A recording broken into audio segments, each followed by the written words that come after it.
What's up everyone, my name is Karma and today I'm going to give you the prize money for the last third of 2016 for CSGO's professional scene. Now this is between the months of September and December, plus I'm going to give you a very special wrap up of the prize money for all of 2016.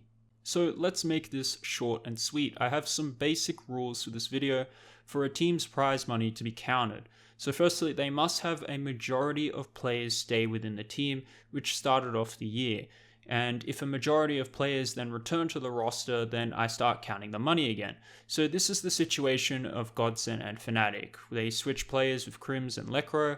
So when Crims went back to Fnatic, I started counting their money again. And same with Lekr0 going to Godsent, I started counting their money again. This is also why some prize money for some teams just entirely stopped at a particular point, because they only have a minority of players left in the team now, so I couldn't count that money. So a good example of that is FaZe. They started off with AZ, Jacob, Rain, Fox, and Michaelele, and now only AZ and Rain are left in the roster, so I stopped counting their prize money. The reason why I did that is because I have the opinion that the team is the majority of players and not the organization. That's how I personally feel, but I also decided to keep it consistent with the system that we have with the majors, which is that the majority of players make up the team. Plus, I think it's pretty fair because, let's think about it. If you have a team that starts off the year with 5 players and only one or none of them are remaining in that roster, should they really have that prize money counted earlier in the year? I don't really think they should, because it's not the core of players that actually earned that money, if you get what I'm saying. Also, I was going to do some analysis with these numbers that you'll see just in a second, but I decided to keep those facts for later just so I could make this video shorter. So if you really want, I can lay down some really deep analysis in another longer video. So if you want to see that, leave a like, a comment, and subscribe, and let me know so I can get started on that video, because these details still tell a story about particular teams that you wouldn't get anywhere else. Anyway, let's not waste any more time. Here's the prize money between September and December of 2016, or the last third of the year. So as you can see, the big winner here was Optic, and it was largely because they peaked in form at 2 of the biggest tournaments of the year, these being E-League and ECS. So a big congratulations to them, because they deserve it, and they took out first place for this last third of the year. Now overall, between September and December of 2016, there was a lot of prize money. There was $4,348,229.27 between the 22 counted teams. So I can say that CSGO is definitely growing. Now let's move on to the prize money for all of 2016, because I'm sure that's why you guys came to the video and that's what you want to learn. So here we go. So if you didn't doubt it, SK are the biggest earners this year in prize money, largely all because of their 2 major wins, which raked in a lot of cash. Plus, they placed pretty well in tournaments throughout the year.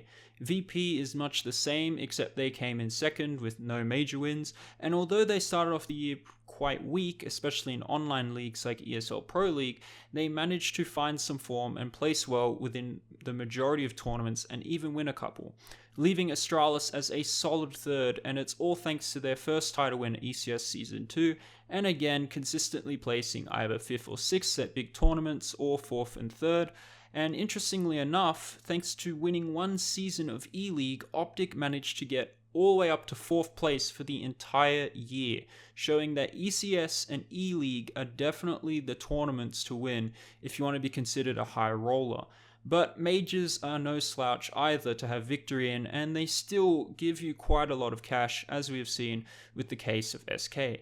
So overall, in the Tier 1 scene in 2016, there was $11,149,373.37 of prize money spread between 22 teams, which is absolutely amazing, and it shows the growth of professional Counter-Strike in a mere year. If you compare this to 2015's prize money, there was only about half of that money among the whole Tier 1 scene, And between the top 12 teams in 2015, there was $3,920,473.35. So it's clear to see that CSGO is no longer within a bubble, and the game clearly has value and is a legitimate spectator event. And I gotta say, it's all because of the players, it's because of Turner, it's because also of Twitch and ECS and Faceit all did those collaborations and have allowed this game to grow so much further than what it has before.